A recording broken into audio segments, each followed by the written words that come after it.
Hello, আসসালামু আলাইকুম বন্ধুরা। ঈদ মোবারক সবাইকে। আশা করি সবাই ভালো আছেন। আজকে আমি ভিডিওটা ঈদের দিনে করতেছি। আমরা এখন এই বিকেলের দিকে একটু বেরিয়েছি, সারাদিন ঘুমাইছিলাম, নামাজ টামাজ পরে খাওয়া দাওয়া করার পরে একটু কফি খাইতেছিলাম। কফি খাওয়া শেষ করে এখন আমি এই ভিডিওটা করতেছি। তো আমি আপনাদেরকে আজকে যে ভিডিওটার যে ইনফরমেশনগুলো দেবো সেটা হচ্ছে আপনাদেরকে পোল্যান্ড রিলেটেড যে ভিডিও। এর আগে আমি পোল্যান্ডের যে ভিসা রেশিও নিয়ে যেই ডিটেলসগুলো বলছিলাম সেগুলো ম্যাক্সিমামই নেগেটিভ ছিল, বাট আজকে নেগেটিভ না, আজকে আমি পজিটিভ নিয়ে বলতেছি। তো ফেব্রুয়ারি মাসের মিডলের দিকে বা ফেব্রুয়ারি মাসের লাস্টের দিকে যারা জমা দিছিল তারা কিরকম ভিসা পাইছে, এবং মার্চ মাসের দিকেও যারা জমা দিছিল তারাও কিরকম ভিসা পাইছে, এবং কোন ক্যাটাগরিতে ভিসা হইতেছে, কোন ক্যাটাগরি ভিসাতে রিফিউজ করতেছে, এগুলো নিয়ে আমি আজকে কথা বলবো। তো চলেন শুরু করি। শুরু করার আগে আপনাদের কাছে একটা রিকোয়েস্ট, যদি আমার কেউ ইউটিউব চ্যানেল থেকে দেখে থাকেন তাহলে ইউটিউব চ্যানেলটা সাবস্ক্রাইব করবেন, আর যদি আমার ফেসবুকের পেজ থেকে দেখেন পেজটা লাইক এবং ফলো দিয়ে পাশে থাকবেন। যারা অলরেডি লাইক এবং ফলো দিয়েছেন এবং যারা অলরেডি আমার চ্যানেলে সাবস্ক্রাইব করেন তাদের কাছে আমি অসংখ্য অসংখ্য ধন্যবাদ, মন থেকে কৃতজ্ঞতা জানাইতেছি। ঠিক আছে, চলেন শুরু করা যাক বন্ধুরা।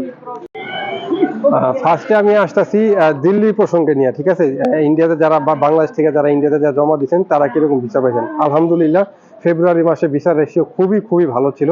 আমার নিজের অ্যাপয়েন্টমেন্টই যারা জমা দিছিল এরা সবাই ভিসা পাইছে, এবং আমাদের গ্রুপের মধ্যেও আমার ভাই ব্রাদার আছে পোল্যান্ডে কিছু। ঠিক আছে, ওদের এর মধ্যে কিছু কাবাব শপের মালিক আছে, কিছু রেস্টুরেন্টের মালিক আছে, তাদের ক্যান্ডিডেট ছিল, তারাও আলহামদুলিল্লাহ ভিসা পাইছে। এবং আমার পরিচিত অনেকে যারা আছে আদার সাইডে থেকে অ্যাপয়েন্টমেন্ট নিছে বা আমার থেকে ডকুমেন্ট বানাইছে, তারাও ভিসা পাইছে। এবং মোটামুটি আলহামদুলিল্লাহ যে মানে প্রায় আমি যতগুলো দেখছি যেগুলোর মধ্যে আমার সামনে চোখের সামনে বা আমার অ্যাপয়েন্টমেন্টে যেগুলো নিয়ে দাঁড়াইছে এর মধ্যে প্রায় 95% ভিসা পাইছে, আর রিফিউজ গেছে হয়তো একজন দুইজন। এবং আদার সাইডে আমি যেই নিউজগুলো আমি পাইছি মোটামুটি আলহামদুলিল্লাহ এখন সবাই ভিসা পাইতেছে। এটা ফেব্রুয়ারি মাসের মানে যারা দিয়েছিল সবাই ভিসা পাইছে, এবং মার্চ মাসের দিকেও অনেকগুলো ভিসা অ্যাপ্রুভ করছে অলরেডি। যারা এখন এপ্রিল মাস চলে, এপ্রিল মাসের মধ্যে যারা অনেকে পাসপোর্টটা রিসিভ করছে এরাও এখন মোটামুটি ভিসা বেশি পাইছে। আচ্ছা, তাহলে এখন আমি বলতেছি কোন ক্যাটাগরিতে ভিসা পাইছে। সব ক্যাটাগরিতে ভিসা পাইছে না, সব ক্যাটাগরিতে ভিসা পায় না। দিল্লি থেকে এখন মানে এটা টপ টপ যে মোস্ট ফেভারিট যেই পারমিটগুলো সেই যেগুলোতে আপনার অ্যাম্বাসিতে ভিসাগুলো বেশি, সেগুলো হচ্ছে কাবাব শপের 3 বছরের ওয়ার্ক পারমিটের সে পজিশনে। আমাদের গ্রুপের আমার ভাই আছে, ঢাকারি ভাই আছে। ঠিক আছে, উনি নিজের মালিক, ওনারও 2টা ভিসা হয়েছে। আচ্ছা, এখন শেপের বাদে কাবাব শপের পরে যে ভিসাগুলো হয়েছে সেগুলো হলো আমার পরিচিত এক ভাই সিঙ্গাপুরে থাকে, ওনার ছোট ভাইয়ের জন্য বা ছোট ভাগনার জন্য, সরি, উনি ওয়েল্ডিং এর পারমিট বের করছিল। অনেকে মনে করে যে 1 বছরের পারমিটে ভিসা হয় না, বাট না, এমন কোনো কথা না। ওনার খুবই ভালো একটা কোম্পানি ছিল, ডকুমেন্টগুলো খুব ভালো ছিল, 1 বছরের ওয়ার্ক পারমিট ছিল ওয়েল্ডিং এর পারমিটে। ঠিক আছে, ওইটার ডকুমেন্টও আমি বানাই দিছি, উনি জাস্ট অ্যাপয়েন্টমেন্টটা নিছে, যা যা লাগে আমি সমস্ত কিছু বানাই দিছি। ওনারও আলহামদুলিল্লাহ ভিসা হয়েছে। ওনার খুব কাছেরই লোক, মানে একদম আপন ভাগনা বলতে যেটা বোঝায় আর কি। তো ওনারও খুব খুশি, আমিও খুব খুশি যে ওনার ভাগনার ভিসাটা হয়েছে, ওয়েল্ডিং এর ভিসা দিয়েছে। এবং আরো পরিচিত আদার সাইডে যেগুলো আমি দেখছি যে ওয়েল্ডিং এর ভিসা 3 বছরের পারমিটও দিছে, কোনো সমস্যা নেই। তো এখন আসি রিফিউজ করতেছে কোন বিষয়, মানে কোন পারমিটের গুলোতে রিফিউজ করতেছে। একমাত্র প্যাকেজিং এর যে পারমিট গুলো আছে, প্যাকেজিং এর ওয়ার হাউসের হয় মাঝে মাঝে, এমন কোনো কথা নাই, কিন্তু এইগুলো পারমিটের মধ্যে ম্যাক্সিমামই আপনার রিফিউজ করতেছে। তো সুতরাং আপনার যে অ্যানালাইসিস করে যে জিনিসটা বোঝা যাচ্ছে, এখন আপনার এই যে স্কিল ক্যাটাগরি যে পারমিটগুলো আছে এগুলোতে বেশি দিতেছে, কিন্তু বেশি যে দিতে থেকে সেটা হচ্ছে আপনার কাবাব শপের। কিন্তু কাবাব শপের পারমিটে নিয়ে যদি আপনার সিঙ্গাপুরে থেকে দাঁড়ান, সিঙ্গাপুরে কিন্তু ভিসা দিব না। ঠিক আছে, তো এখন আমি আসি মিডল ইস্টের আর আপনার সিঙ্গাপুরের বা মালয়েশিয়ার। আচ্ছা, মালয়েশিয়ার কথা না বলে, মালয়েশিয়া থেকে এটা ভিসা দিব না, যত ধরনের যত হাই কোয়ালিটির পারমিট নিয়ে দাঁড়ান এটা দিবে না। মালয়েশিয়া থেকে ভিসা দিবে শুধু মালয়েশিয়ার ন্যাশনালিটি যারা আছে তাদেরকে। ঠিক আছে, তো সিঙ্গাপুরে এবং যে সৌদি আরব বা মিডল ইস্ট কাতারের এইখানকার আমি সিচুয়েশনগুলো বলতেছি এখন।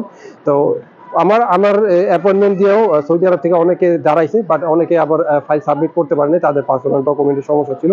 সিঙ্গাপুরের থেকেও দাঁড়াইছে, কিন্তু সিঙ্গাপুর এবং সৌদি আরবের মাঝখানে যে সিচুয়েশনটা ছিল ভিসা দিতেই না, টোটালি অফ, মানে একদম টোটালি অফ। তাদের স্টকে কোনো রকম ভিসা ছিল না। একদম যেই কোম্পানি পারমিটে ভিসা হওয়ার কথা ছিল 100%, কোনো যেই সমস্ত কোম্পানিতে কোনো ভেরিফাই করে না, নো উইদাউট এনি ভেরিফিকেশনে জাস্ট ভিসা দেওয়া যায়, যেমন ওয়ার্কসল কোম্পানি আছে। ঠিক আছে, তারপরে আপনার সিএমএম কিছু কোম্পানি আছে, আরো কিছু কোম্পানি আছে যেগুলোতে ভেরিফিকেশন কোনো দরকার হয় না, সেই সমস্ত কোম্পানির পারমিটেরও ভিসা রিফিউজ করছে, টোটালি রিফিউজ করছে। কিন্তু রিসেন্টলি আমি মার্চ মাসের শেষের দিকে যারা অনেকে আপনার এই করছে, পাসপোর্ট কালেকশন করছে, তারা হালকা পাতলা ভিসা পাইছে এবং রিফিউজও করতেছে। এখন আসি ভিসা কি বা কোনগুলো পাইতেছে। সিঙ্গাপুর থেকে যারা আপনার পাইছে ওদেরকে আপনার এইগুলো দিতেছে না, ওই যে প্যাকেজিং এর যে পারমিট গুলো আছে ওগুলোতে ভিসা দিতেছে না।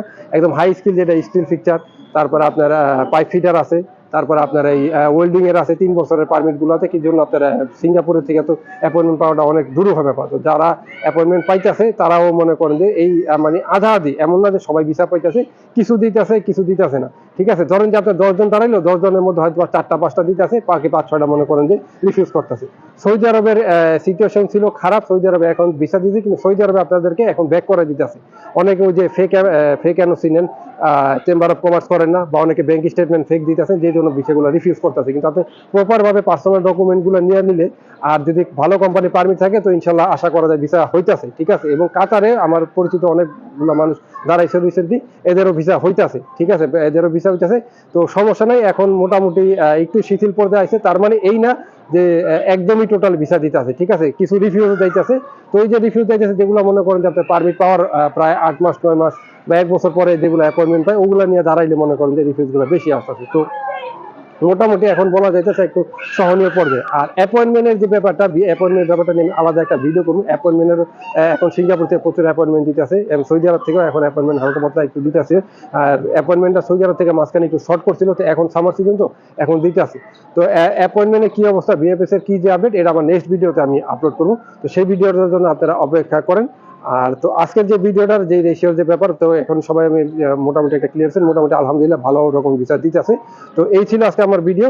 সবাই চেষ্টা করতে থাকেন, যদি আল্লাহ আপনার নসিবে রাখে, যদি আপনার রিজিকে রাখেন, অবশ্যই ইউরোপে আসতে পারবেন। এটা কোনো দুরূহ কোনো ব্যাপার না, কিন্তু সবসময় আপনার নসিবের উপর বিশ্বাস রাখতে হবে, আল্লাহর রিজিকের উপর বিশ্বাস রাখতে হবে, ঠিক আছে।